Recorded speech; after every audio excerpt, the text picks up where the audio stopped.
सावरकर, अरविंद, गांधी, नेहरू इत्यादि आपने पढ़ा। आपके कोर्स में मोहम्मद अली जिन्ना भी है। मैं वर्षों से जिन्ना को पढ़ा रहा हूं। जब भी जिन्ना को पढ़ाने की बात आती है मेरा मन गुस्से से भर जाता है। मैं तुमसे स्पष्ट करना चाहता हूं, मुझे इस बात का हमेशा कष्ट रहता है कि देश के बंटवारे का जिम्मेदार व्यक्ति स्वतंत्र भारत के 70 वर्षों में भी आधुनिक भारतीय राजनीतिक चिंतन में जिन्ना को एक चिंतक के रूप में स्वीकार किया गया और उसको हर साल मुझे पढ़ाना पड़ता है। पता नहीं किस किस विश्वविद्यालयों में जिन्ना कोर्स में है, मुझे नहीं मालूम, लेकिन काशी हिंदू विश्वविद्यालय में जिन्ना का एमए के कोर्स में रहना मुझे खटकता है। जिन्ना भारत के विभाजन के जिम्मेदार थे। हम इसलिए नहीं इसको कह रहे हैं कि मैं सांप्रदायिक हूं या इसमें सांप्रदायिकता कब हुआ।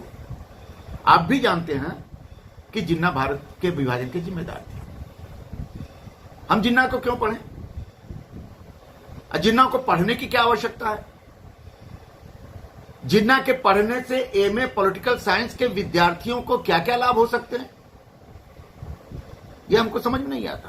क्या इसलिए जिन्ना को हम रखते हैं कि हम अपने को कथित रूप से सेकुलर दिखाएं, एक ऐसा सेकुलर दिखाएं कि हम जिन्ना को भी पढ़ा रहे हैं, हम बड़े मानवतावादी हैं। लेकिन यह भी तो तय है कि जिन्ना भारत के विभाजन के जिम्मेदार थे। लेकिन इसके बावजूद भी चूंकि कोर्स में है जिन्ना, इसलिए जिन्ना को गंभीरता से पढ़ना चाहिए, जिन्ना को समझना चाहिए। मैं आज आपको जिन्ना के बारे में, जिन्ना के राजनीतिक चिंतन के बारे में अपनी बात रखूंगा। मोहम्मद अली जिन्ना का जन्म कराची में हुआ और उनकी मृत्यु भी कराची में हुई। ओरिजिनल रूप में वह कराची के वासिंदे थे, जो वर्तमान समय पाकिस्तान है, कराची उसका भाग है। प्रारंभ के दिनों में जिन्ना एक वकील के रूप में सामने आए। उन्होंने कानूनी व्यवसाय पर अच्छा अधिकार प्राप्त किया। शुरू के दिनों में 1906 के आसपास वे दादा भाई नेहरूजी के सचिव के रूप में काम करते थे। गोखले ने जिन्ना को हिंदू मुस्लिम एकता का राजदूत बताया। यह 1906 की बात है। गोखले ने क्या कहा कि जिन्ना हिंदू मुस्लिम एकता के प्रतीक हैं, और जिन्ना ने भी यह स्वीकार किया है कि उनमें वह वास्तविक गुण है जो हिंदू मुस्लिम एकता को कर सकता है। उन्होंने यह भी कहा था शुरू के दिनों में कि मैं सांप्रदायिक दुर्भावनाओं से मुक्त हूं और हिंदू मुस्लिम एकता का सच्चा राजदूत बन सकता।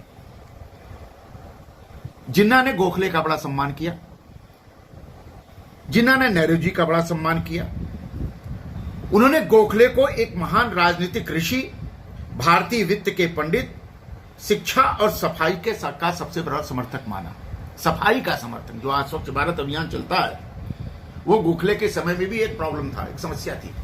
इसलिए जिन्ना ने कहा कि गोखले स्वच्छता के एक प्रमुख प्रतीक का रूप में है और उसको उन्होंने स्वीकार किया। लेकिन क्या हुआ कि जिन्ना का मन बदला। 1916 के आसपास तक जिन्ना राष्ट्रवादी थे। वो भारत को राष्ट्र समझते थे, भारत को अपना समझते थे। 1916 में राजद्रोह के अभियोग में तिलक की उन्होंने पैरवी की, वकालत की। उन्हें दंडित होने से बचाया। इससे उनकी देश में बहुत वाहवाही, बड़ी प्रशंसा हुई। 1908 के राजद्रोह के अभियोग में प्रारंभिक अवस्था में तिलक की पैरवी करके वो तिलक के चहेते बन गए थे।